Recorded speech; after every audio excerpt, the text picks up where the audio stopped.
وَلْتَكُن مِّنكُمْ أُمَّةٌ يَدْعُونَ إِلَى الْخَيْرِ وَيَأْمُرُونَ بِالْمَعْرُوفِ وَيَنْهَوْنَ عَنِ الْمُنكَرِ وَأُولَئِكَ هُمُ الْمُفْلِحُونَ.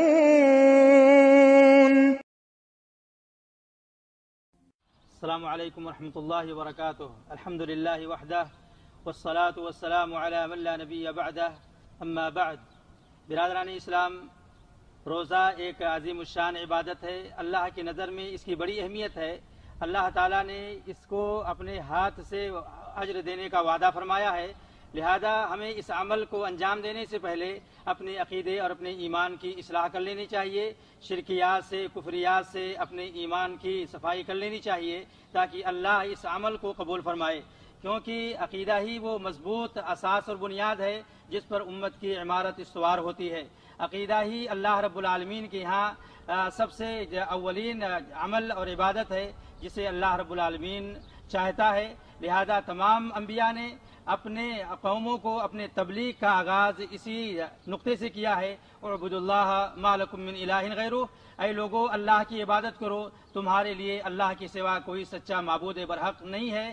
لہذا آپ دیکھیں گے کہ اس عقیدے کی اہمیت کو دیکھتے ہوئے اللہ کے نبی صلی اللہ علیہ وسلم نے مکہ میں 13 سال تک اسی عقیدے اور ایمان کی طرف اپنی امت کو دعوت دیتے رہے اور لوگوں کو ان کے ایمان اور عقیدے کی اصلاح کی طرف بلاتے رہے. لہذا ہمیں رمضان کے روزے سے پہلے اپنے ایمان کی، اپنے عقیدے کی اصلاح کر لینی چاہیے، کیونکہ اس کے بغیر اللہ کوئی بھی عمل ہمارا قبول نہیں کرے گا.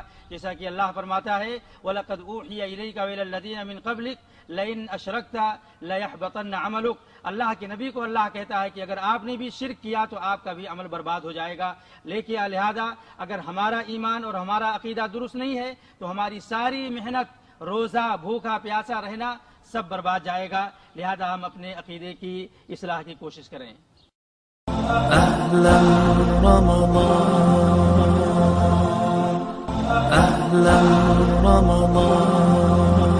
محترم بھائی اور دوستو، جس طریقے سے عمل کی قبولیت کے لیے ہمارے ایمان اور عقیدے کا درست ہونا ضروری ہے، ایسے ہی اللہ کے نبی صلی اللہ علیہ وسلم کی اتباع اور سنت کی پیروی بھی ازحد ضروری ہے، کیونکہ اللہ کے نبی صلی اللہ علیہ وسلم اپنی امت کو بدعت سے بارہا آگاہ کرتے رہے اور یہ فرمایا کہ جو آدمی اس شریعت کے اندر اپنی طرف سے کوئی عمل ایجاد کرتا ہے اللہ اس کے عمل کو رد کر دیتا ہے، باطل کر دیتا ہے. لہذا رمضان جیسے مبارک اعمال کو ہمیں اللہ کے اخلاص کے ساتھ ساتھ اللہ کے نبی صلی اللہ علیہ وسلم کی سنت کی پیروی کرنا نہایت ضروری ہے. اللہ کے نبی صلی اللہ علیہ وسلم نے سنت کے التزام پر اپنی امت کو رغبت دلائی ہے. لہذا ہمیں رمضان کی بدعتوں سے بچنا چاہیے. جیسا کہ رمضان کی بدعتوں میں سے ایک عظیم بدعت یہ ہے کہ انسان سحری سے پہلے ہی اپنے آپ کو روک لیتا ہے اور یہ واجب کر لیتا ہے کہ 10 منٹ پہلے، 15 منٹ پہلے ہم افطاری سے باز آ جائیں گے. ایسے ہی انہی بدعتوں میں سے نیت لفظ سے کرنا اللہ کے نبی صلی اللہ علیہ وسلم سے یہ عمل ثابت نہیں ہے. ایسے ہی تاخیر، افطاری میں تاخیر کرنا یہ بھی انہی بدعتوں میں سے ہے. لہذا ہمیں ان بدعتوں سے بچتے ہوئے اپنے عمل کو اللہ رب العالمین کے ساتھ خالص کرنا چاہیے، کیونکہ اس کے بغیر اللہ تعالی ہمارے عمل کو قبول ہی نہیں کرے گا. کیونکہ عمل کی قبولیت کے لیے 2 بنیادی شرطوں کا پایا جانا ضروری ہے. نمبر 1 ہمارا ایمان اور عقیدہ اور اللہ کے لیے خالص کرتے ہوئے عمل کریں، اور دوسرے نمبر پر اللہ کے نبی صلی اللہ علیہ وسلم کی سنت کے مطابق ہو، ورنہ ہمارا عمل بارگاہ الہی سے رد کر دیا جائے گا. اللہ سے دعا ہے کہ مولا کریم ہمیں اپنے روزے کو اخلاص اور اتباع سنت کے ساتھ عمل کرنے کی توفیق دے، اور ہمیں رمضان مبارک کو غنیمت سمجھتے ہوئے اعمال صالحہ کرنے کی توفیق دے. وآخر دعوانا الحمدللہ رب العالمین وصلی اللہ علی نبینا محمد وعلی آلہ وصحبہ اجمعین. سبحان اللہ والحمد للہ ولا